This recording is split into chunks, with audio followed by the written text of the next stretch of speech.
eu só dar logo aqui o nosso amigo, pastor Alexander. Paz do Senhor, querido.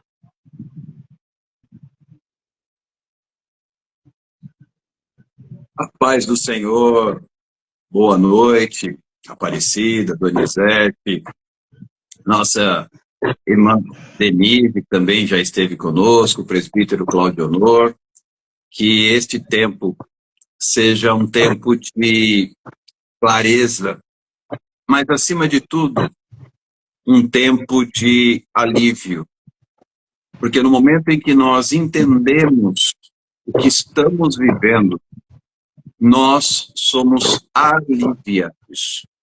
Então eu oro para que esta live, tratando acerca do luto e suas nuances, seja um tempo de clareza, um tempo de discernimento, um tempo de percepção daquilo que se está vivendo, porque o luto, ele é algo inerente à vida humana.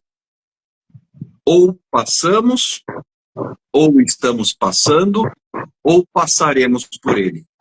Ou as três coisas, ao mesmo tempo. Tem alguém que já viveu, tem alguém vivendo, e tem alguém que viverá. O luto é parte da vida. Então, no momento em que nós conseguimos ter clareza sobre esta fase da vida, nós temos paz. Que esta live traga paz aos corações de todos aqueles que a assistirem, em nome de Jesus. Amém. Agora eu vou perguntar ao pastor Alexander, essa voz de, não é de radialista não, é de locutor de televisão. Como é que se chama locutor de televisão?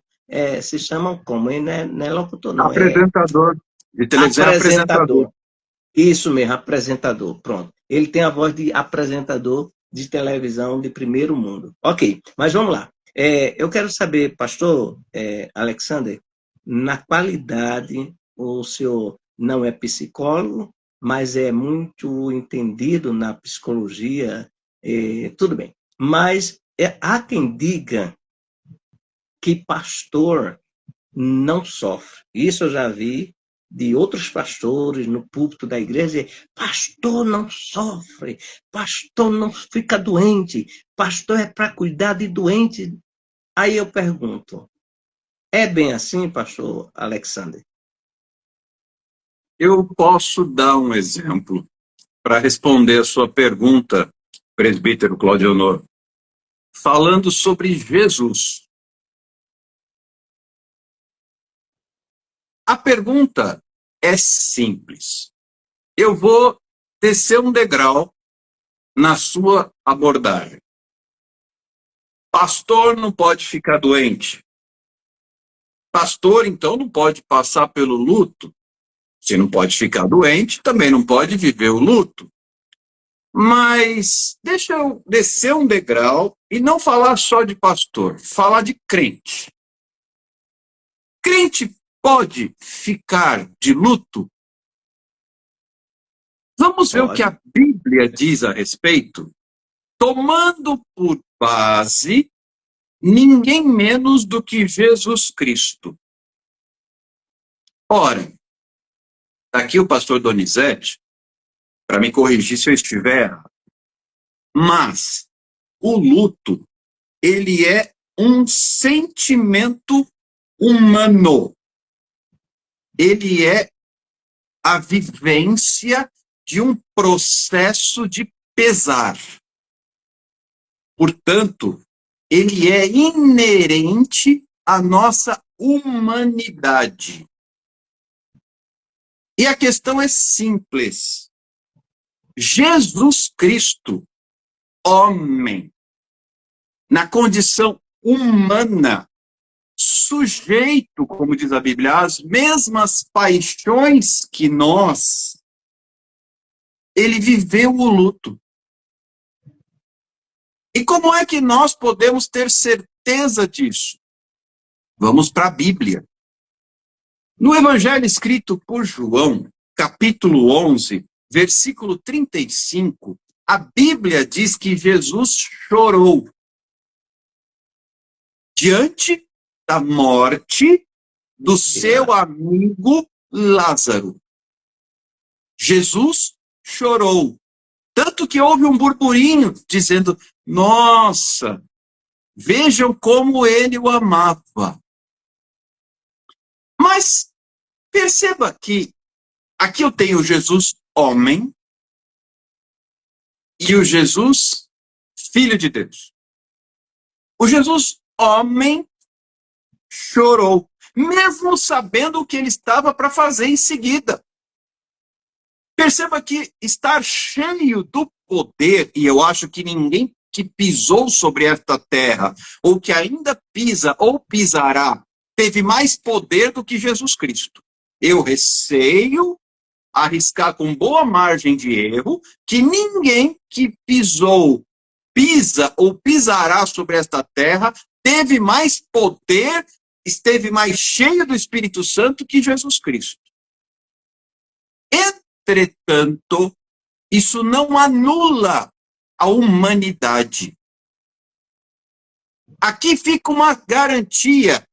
Se você vive o luto, seja qual for, não é somente luto pela perda de um ente querido. Existem outras variáveis de luto. Há quem traduza e especifique muito bem até o luto de pessoa viva. São as perdas que a vida nos traz. Luto fala de perda e é um sentimento de pesar, repito, que é inerente à nossa humanidade. Então o Jesus homem chora, cheio do Espírito Santo e prestes a ressuscitar Lázaro. Mas isso não anula a vivência do luto. Ou seja, crente pode ficar de luto? Sim. Portanto, se o crente pode ficar de luto, e eu parto do princípio que o pastor também seja crente, assim eu espero, ele vai viver o luto em todas as suas fases, como bem explicou o pastor Donizete.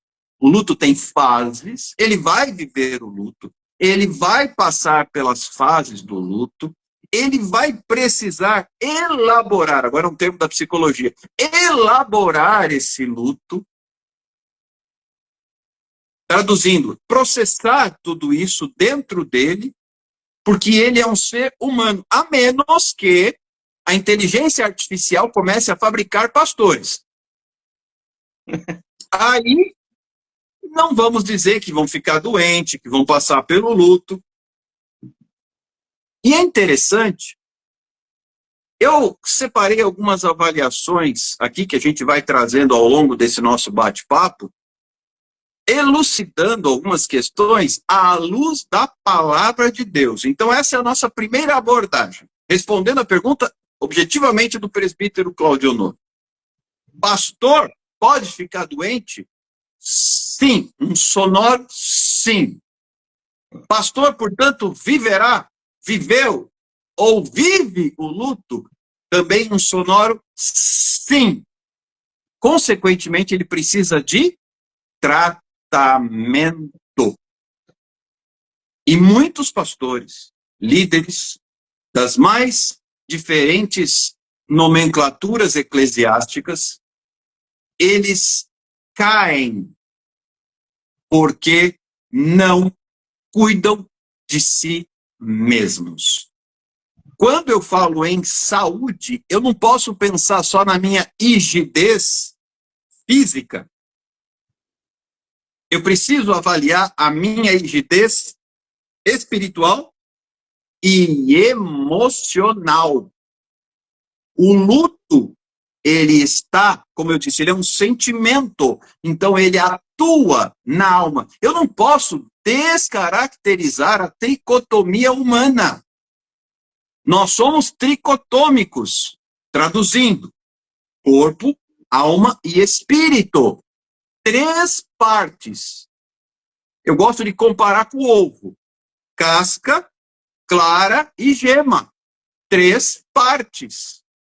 Eu não tenho uma desconectada da outra. E se uma adoece, todas adoecem. Você já viu um ovo que só a clara estava podre, mas a gema estava boa? Isso não é possível, porque estão conectados. Então, hoje, e aí eu finalizo com uma consideração a se pensar. Pastores doentes têm rebanhos doentes. Por isso, muitos pastores estão adoecendo as suas ovelhas. Suas ovelhas, põe entre aspas, porque as ovelhas não são deles, são de Jesus Cristo. Mas as ovelhas que Jesus deu para ele cuidar. Então, concluindo esta pergunta, os pastores precisam se cuidar. Senão o negócio vai desandar. Amém? Muito bem. O pastor Alexander, nesse contexto que nós estamos falando sobre luto, e o luto já foi explicado aqui que ele abrange muitas coisas, na condição de pastor que o senhor é, e o pastor Donizete também, que é evangelista, pastor, eu pergunto, como é que fica a cabeça de um pastor que é convidado para ir para festa, aniversário de 15 anos, de casamento, de noivado. Não falta festa para o pastor participar. Não falta, às vezes, dependendo da igreja, o convívio, não falta casa também que ele é convidado. Pastor, venha almoçar com a sua família aqui na minha casa. É muito honroso para nós, membros de uma igreja, convidar um pastor para ele almoçar, jantar na casa da pessoa.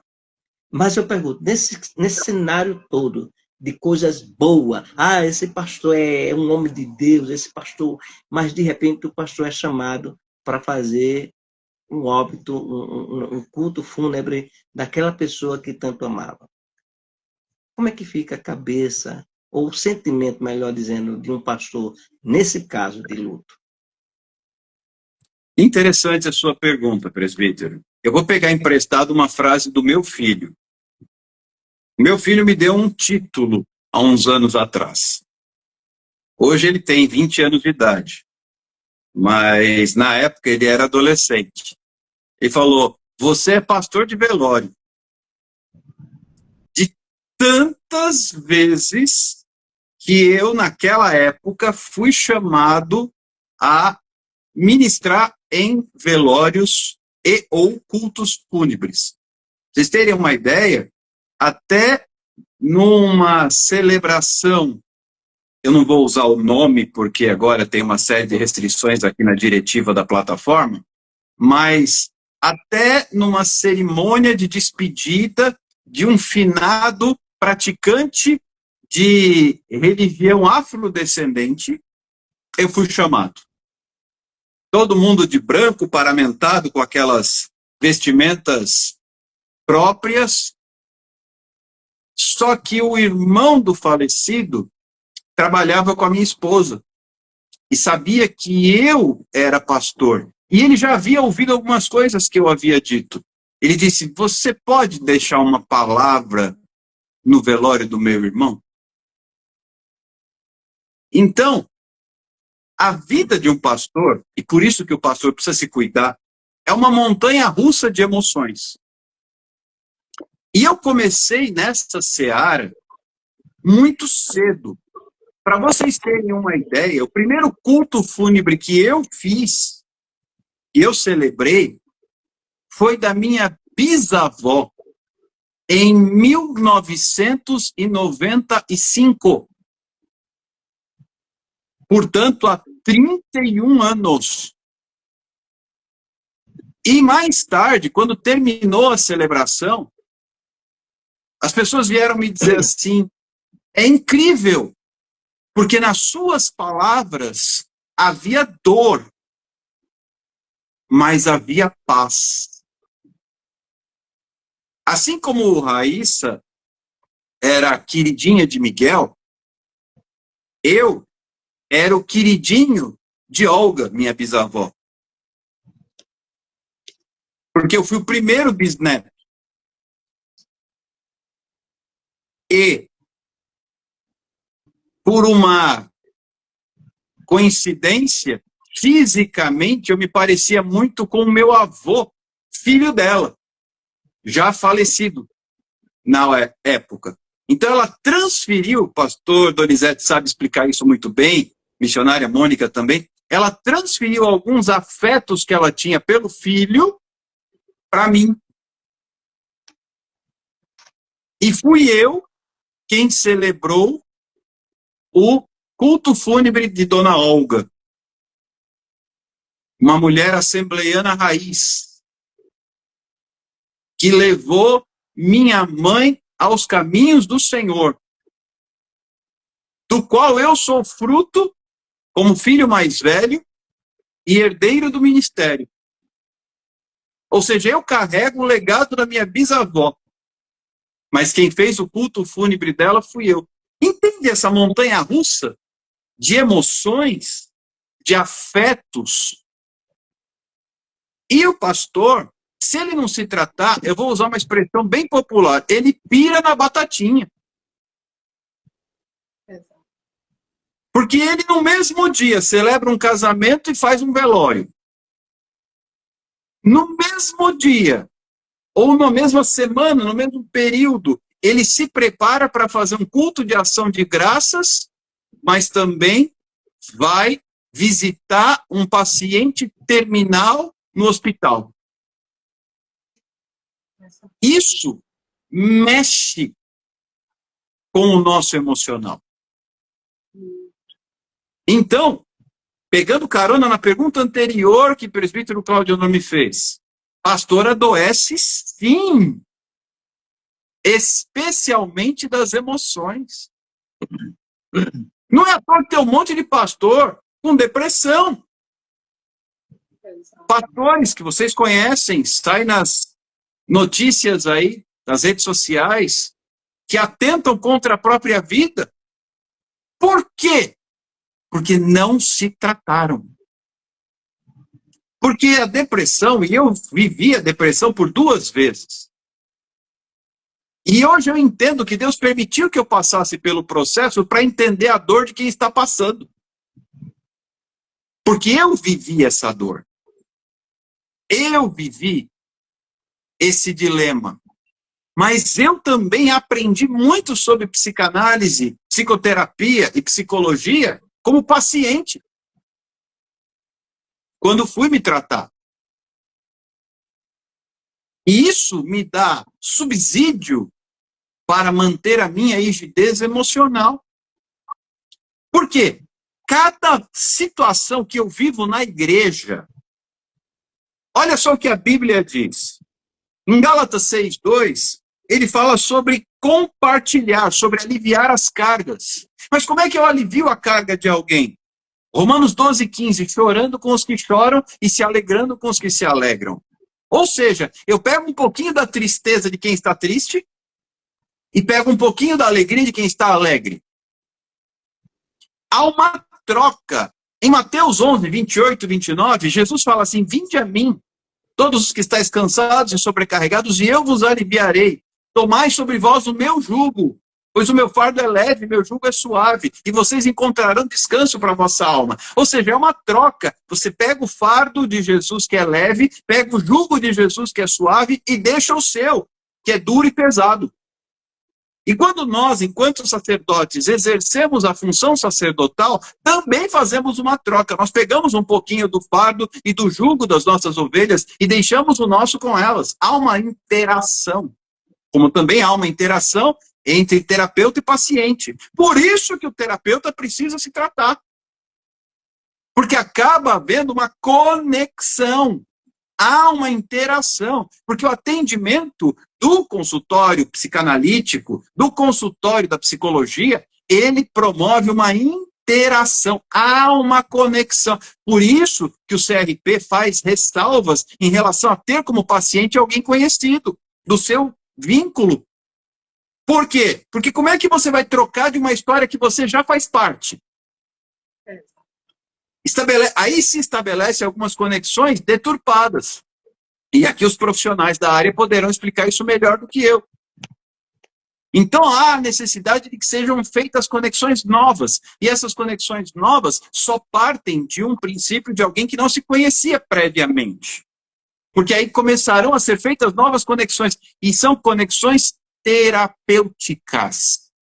Porque o terapeuta se conecta com o paciente e vice-versa. São conexões terapêuticas. De igual forma, o pastor se conecta com a sua ovelha.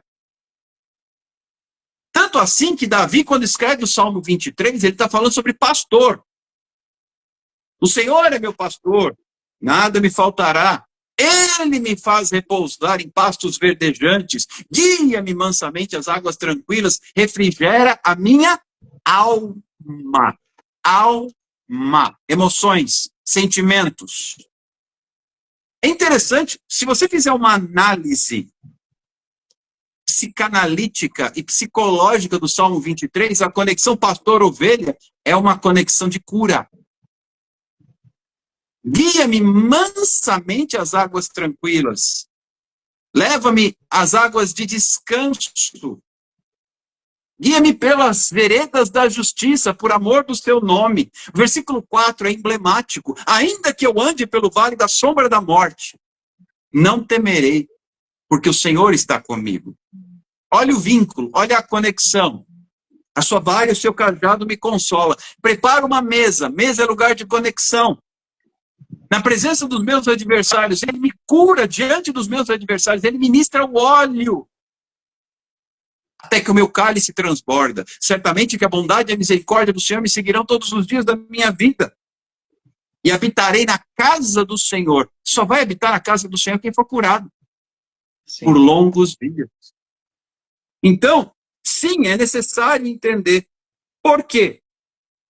Nós precisamos ter uma perspectiva correta para superar o luto. Entender que o luto tem propósito, mas que o luto tem um tempo.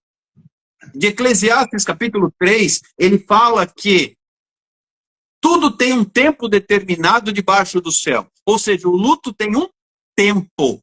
E eu preciso viver. Não posso fugir do luto. Eu tenho que viver o luto. Até que ele se torne saudade. A saudade me acompanhará. Eu tenho saudade de Dona Olga, minha bisavó. Mas é saudade. É interessante que o luto hoje, sem desmerecer, mas hoje a gente vive o luto até da perda de um pet. Sabe aquele cachorrinho que dorme com a gente? Quando você perde, sente falta. É uma perda. É um luto. Eu não vou comparar com o luto da perda de um ente querido, é claro. Mas é uma perda, é um luto, é um processo. Mas sabe o que me dá garantia de viver isso e sobreviver ao processo? Em João 14, 16, a Bíblia diz que o Espírito Santo é consolador. Então quem é que vai trazer consolo para mim? É o Espírito Santo. No Salmo 30, versículo 5, a parte B, diz que o choro dura uma noite, mas a alegria vem pela manhã. Então o luto é um tempo. O luto não é para sempre, até que ele se converta em saudade. E aí, finalizando, presbítero Claudionor, a pergunta que você me fez, eu trago Eclesiastes 7:12. É melhor ir a uma casa onde há luto do que uma casa onde há festa. Deixa eu entender isso aqui melhor. Será que você consegue me acompanhar no meu raciocínio? Eu estou com uns profissionais da área aqui para puxarem a minha orelha se eu falar bobagem. Mas o luto tem propósito. Romanos 8:28 vai dizer que todas as coisas cooperam para o bem, contribuem conjuntamente para o bem. O luto tem propósito. É doloroso, mas ele tem propósito. O luto me ensina. O luto me faz crescer. O luto me amadurece. Deus tinha um projeto na minha vida e ele já inaugurou meu ministério fazendo viver o luto. Literalmente, foi a inauguração do meu ministério. Meu ministério pastoral, porque eu já era ministro de louvor na época. Eu tenho 36 anos de ministério, se contar o tempo como ministro de louvor. E há 31 eu estava celebrando o culto fúnebre da minha bisavó. No ano seguinte, em 96, portanto há 30 anos, foi a minha avó que se foi. E eu fiz o culto fúnebre. Aí de lá para frente, eu acho que Deus gostou. E volta e meia ele me escala para os cultos fúnebres e para os velórios da vida. Gente, eu já fiz velório e culto fúnebre até de quem eu não conhecia.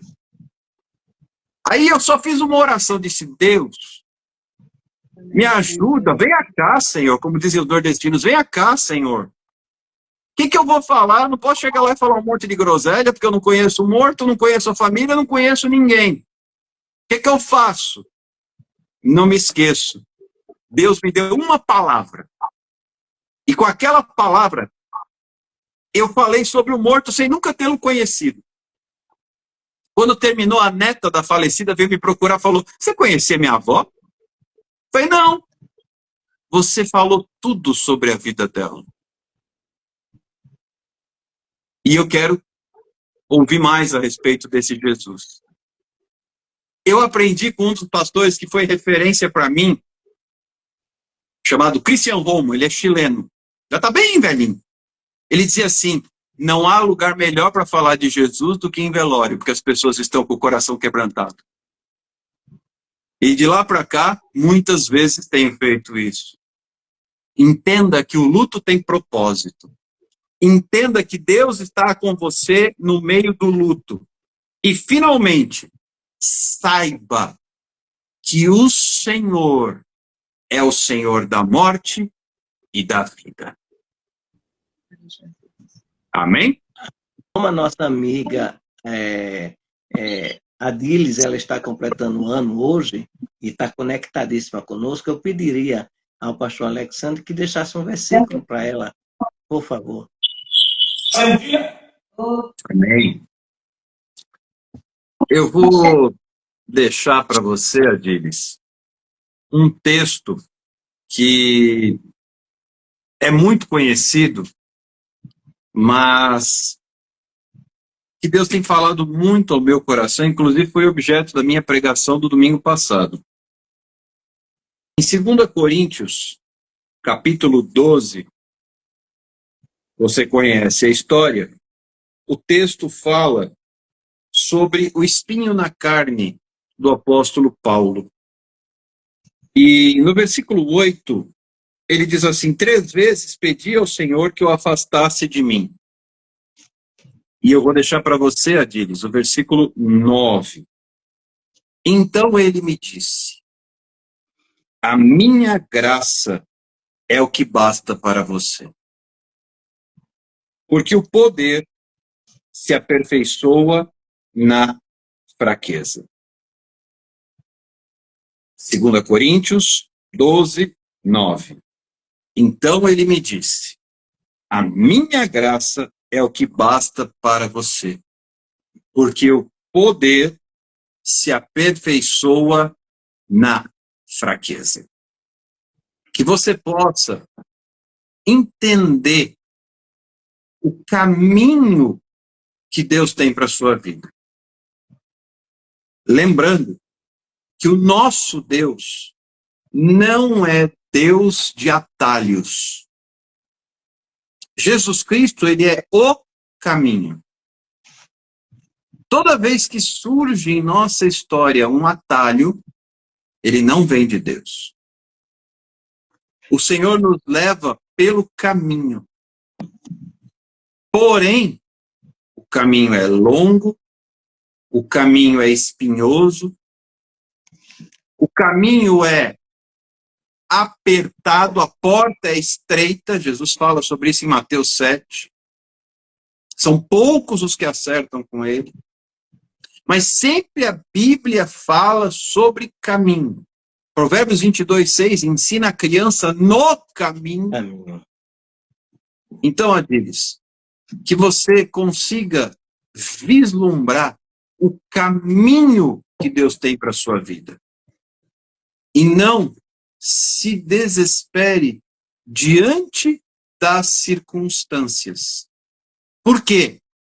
Porque Deus é quem dá a palavra que diz: a minha graça é tudo que você precisa. Mas por quê? Porque o poder se aperfeiçoa na fraqueza. Tanto que no próprio capítulo 12, mais tarde, o apóstolo Paulo vai dizer, no versículo 10, porque quando sou fraco, então é que sou forte. Nesse processo, nesse caminho, por mais difícil que ele seja, lembre-se da graça do Senhor. Afinal de contas, nós podemos afirmar, como Samuel, em 1 Samuel 7,12, Ebenezer, até aqui nos ajudou o Senhor. Então, que você se apegue à graça do Senhor. Prossiga para o alvo, como diz o apóstolo Paulo. Prossigo para o alvo, esquecendo-me, deixando as coisas que para trás ficam e olhando para aquelas que diante de mim estão, prossigo para o alvo. Mas essa caminhada, prosseguindo para o alvo, não é por qualquer circunstância, é no caminho. E que você permaneça no caminho. E em tudo, o Senhor te fará prosperar no caminho. Não saia do caminho. Não se afaste do caminho. E se alguém te oferecer um atalho, saia rapidamente.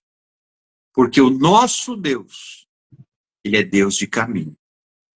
Em nome de Jesus. Receba esta palavra, creia e seja abençoada neste aniversário, neste novo ciclo, neste novo momento, nesta nova oportunidade que o Senhor te dá para que você seja bênção onde Deus te colocou. E eu finalizo dizendo o seguinte para você. Não foi você que escolheu esse caminho. Foi Deus que te colocou nesse caminho. Então, não desanime.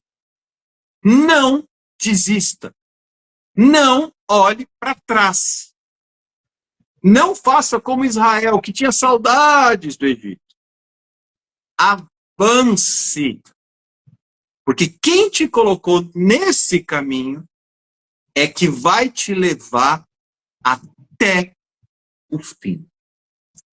E qual é o fim do nosso caminho em Deus?